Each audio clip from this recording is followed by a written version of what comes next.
In today's video, I'm going to teach you how to get rid of formatting paragraph symbol marks in Microsoft Outlook. This is a useful adjustment that helps keep your emails looking clean, professional, and easy to read. Those paragraph symbols, also known as formatting marks, can sometimes appear on your screen and make your message look cluttered, especially if you're not familiar with what they mean. The good news is that turning them off is quick and simple. To get started, open your Microsoft Outlook application, whether you're using it on your desktop or through a web browser.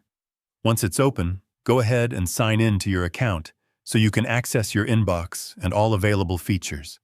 After logging in, locate the option to create a new email. This is usually found in the upper left corner of the screen and is labeled as New Email. Click on it, and a new message window will appear where you can begin composing your email. Before typing your message, it's important to check your formatting settings. Look for the Format Text tab within the email composition window. This section contains various tools that control how your message appears, including font styles, sizes, and paragraph settings.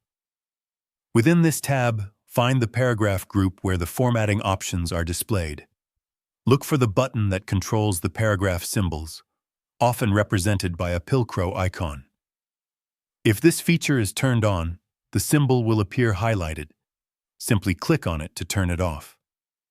Once disabled, the paragraph marks will no longer be visible in your email, giving your message a cleaner and more polished look. Now that your formatting is set correctly, you can proceed with writing your email. Enter the recipient's address in the appropriate field and add a clear and concise subject line that reflects the purpose of your message. This helps the recipient quickly understand what your email is about. In the body of the email, write your message in a clear and professional manner. Make sure your sentences are well structured and easy to follow. Keeping your message simple and organized will make it more effective and easier to read. Before sending, take a moment to review your email for any errors or unnecessary formatting. Once everything looks good, click the Send button to deliver your message. Thank you for watching, and I hope you found this guide helpful. See you in the next tutorial.